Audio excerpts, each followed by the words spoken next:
Musta, magandang hapon sa inyong lahat ng mga ka-farmers. So malapit na po nilang matapos ang pag-lamprep gamit po ang hand tractor. So kanina share ko po sa inyo from Luzon, Visayas at Mindanao na lamang tayo pag meron tayong hand tractor, kasi kung ano man ang gusto or target nating pagkatanim ay madali lang pong ito. So ito po ang taniman natin dati ng ampalaya na papalitan po natin ng kamatis. So may punla na po tayong mga kamatis, no, mga ka-farmers, sa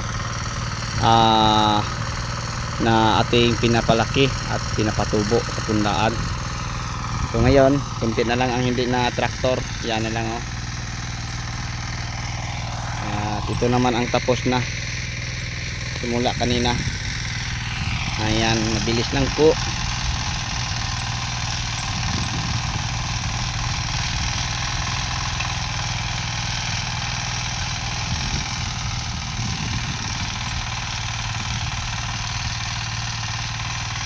Ito ng poste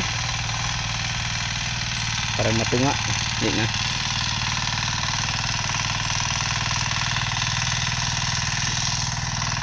Bulutugod,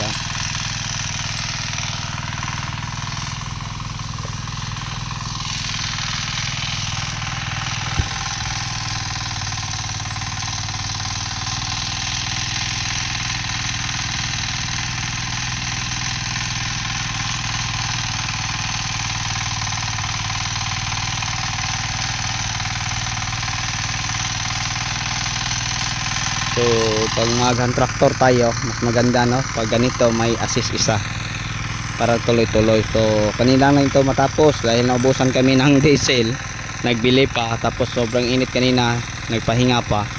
So ngayon pa lang namin nabalikan, so malamig na.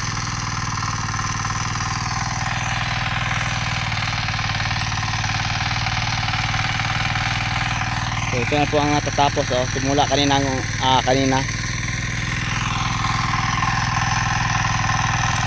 so yung ganito kalawak, no, mga 0.6, pag iano mo lang mga pinakamatagal 3 hanggang 4 na oras matatapos na.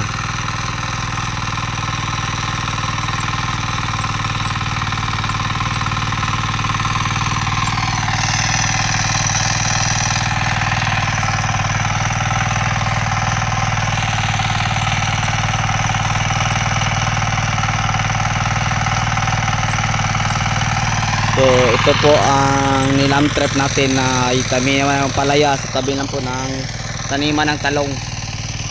Ayan po mga ka-farmers. So sa yung lahat, hanggang dito na lang. Maraming salamat.